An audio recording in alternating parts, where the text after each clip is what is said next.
ಸ್ನೇಹಮಯಿ ಕೃಷ್ಣ ವಿರುದ್ಧ ಈಗ ಕಾಂಗ್ರೆಸ್ ನಿಯೋಗ ಲೋಕಾಯುಕ್ತಕ್ಕೆ ದೂರು ಕೊಟ್ಟಿದೆ. ಎಂ ಲಕ್ಷ್ಮಣ್ ಅವರ ನೇತೃತ್ವದಲ್ಲಿ ಈಗ ಲೋಕಾಯುಕ್ತ ಕಚೇರಿಗೆ ದೂರು ಸಲ್ಲಿಸಿ ಈಗ ಬಂದಿದ್ದಾರೆ. ಸರ್, ಸ್ನೇಹಮಯಿ ಕೃಷ್ಣ ವಿರುದ್ಧ ದೂರು ಕೊಟ್ಟಿದ್ದೀರಿ, ಮತ್ತೊಮ್ಮೆ ಏನು ವಿಚಾರ ಸರ್?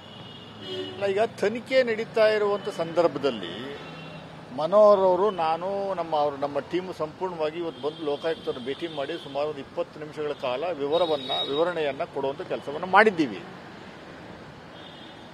ವಿಶೇಷ ನ್ಯಾಯಾಲಯದ ಡೈರೆಕ್ಷನ್ಸ್ ಬೇಸಿಸ್ ಮೇಲೆ ಲೋಕಾಯುಕ್ತ ತನಿಖೆ ಮಾಡ್ತಾ ಇರುವಂಥದ್ದು.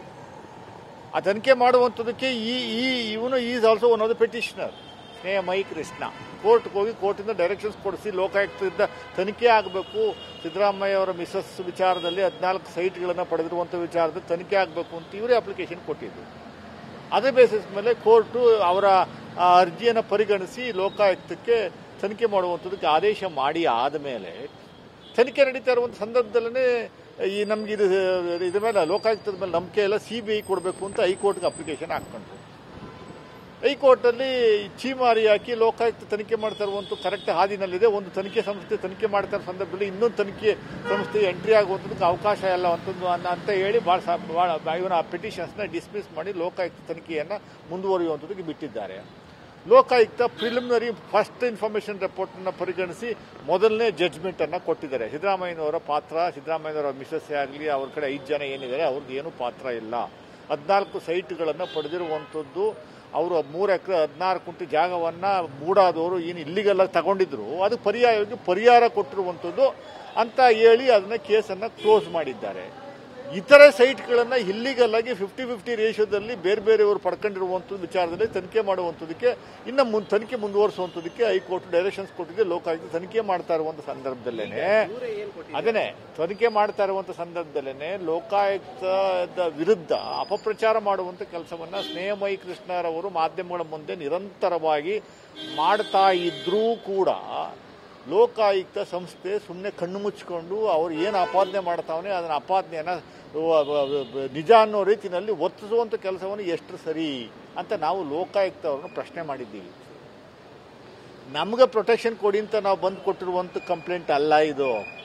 ಲೋಕಾಯುಕ್ತದ ವಿಚಾರದಲ್ಲಿ, ಕೋರ್ಟ್ ವಿಚಾರದಲ್ಲಿ ಈಗ ಏನು ತೀರ್ಮಾನಗಳಾಗಿದ್ದಾವೆ ಆ ತೀರ್ಮಾನದ ವಿರುದ್ಧ ಲೋಕಾಯುಕ್ತದ ಮೇಲೆ ಅನುಮಾನ ವ್ಯಕ್ತಪಡಿಸ್ತಾ ಇರುವಂಥದ್ದು ಜನರಿಗೆ ಯಾವ ರೀತಿ ಮೆಸೇಜ್ ಹೋಗುತ್ತೆ ಅನ್ನುವಂಥದ್ದು ಲೋಕಾಯುಕ್ತ ಸೋಮೋಟಷ್ಟು ತಾಲಿ ಕಂಪ್ಲೇಂಟ್ ರಿಜಿಸ್ಟರ್ ಮಾಡಿ ಅವನ್ನ ಒಳಗಡೆ ಹಾಕುವಂಥ ಕೆಲಸವನ್ನು ಮಾಡಬೇಕಾಗಿತ್ತು.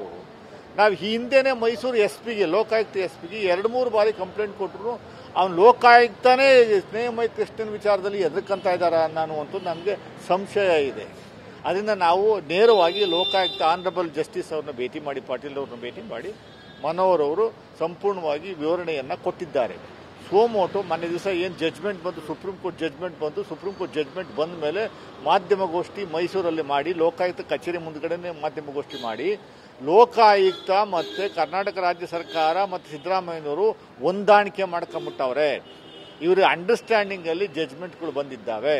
ಸೊ ಇದನ್ನು ಇನ್ಫ್ಲೂಯೆನ್ಸ್ ಮಾಡುವಂಥ ಕೆಲಸನ ಸುಪ್ರೀಂ ಕೋರ್ಟ್ಗೂ ಮಾಡಿದ್ದಾರೆ ಅಂತ ಸುಪ್ರೀಂ ಕೋರ್ಟು ಮತ್ತು ಲೋಕಾಯುಕ್ತದ ವಿರುದ್ಧ ಅಪಪ್ರಚಾರ ಮಾಡಿ, ತೇಜೋವಧೆ ಮಾಡಿ, ಭಾಳ ಅವಹೇಳನಕಾರಿಯಾಗಿ ಮಾತಾಡಿರುವಂಥದ್ದು ವಿಚಾರದಲ್ಲಿ ನೀವು ಸೋಮೋಟೋ ಕೇಸ್ ರಿಜಿಸ್ಟರ್ ಮಾಡಿ ತನಿಖೆ ಮಾಡಿ ಅವನ್ನ ನೀವು FIR ಮಾಡಬೇಕು ಅನ್ನೋ ವಿರುದ್ಧ ಅಂತ ನಾವು ಬಂದು ಇವತ್ತು ಮಾನ್ಯ ಲೋಕಾಯುಕ್ತರಿಗೆ ಮನವಿಯನ್ನು ಕೊಟ್ಟಿದ್ದೀವಿ, ದೂರನ್ನು ಕೊಟ್ಟಿದ್ದೀವಿ. ಅವರು ಎಷ್ಟು ಮಟ್ಟಿಗೆ ಅದನ್ನು ಪರಿಗಣಿಸ್ತಾರೆ ಅನ್ನುವಂಥದ್ದು ಗೊತ್ತಿಲ್ಲ. ಮತ್ತೆ ನಾನು ಹೇಳ್ತಾ ಇದ್ದೀನಿ, ನಾವು ಸಿದ್ದರಾಮಯ್ಯ ಸಾಹೇಬ್ರನ್ನ ಇಲ್ಲ ಇನ್ಯಾರನ್ನೋ ನಮ್ಮ ಕರ್ನಾಟಕ ರಾಜ್ಯ ಸರ್ಕಾರ ನಮ್ಮನ್ನು ಪ್ರೊಟೆಕ್ಟ್ ಮಾಡಿ ಅಂತ ನಾವು ಬಂದು ಕೇಳ್ಕೊಂಡಿರುವಂಥದ್ದಲ್ಲ.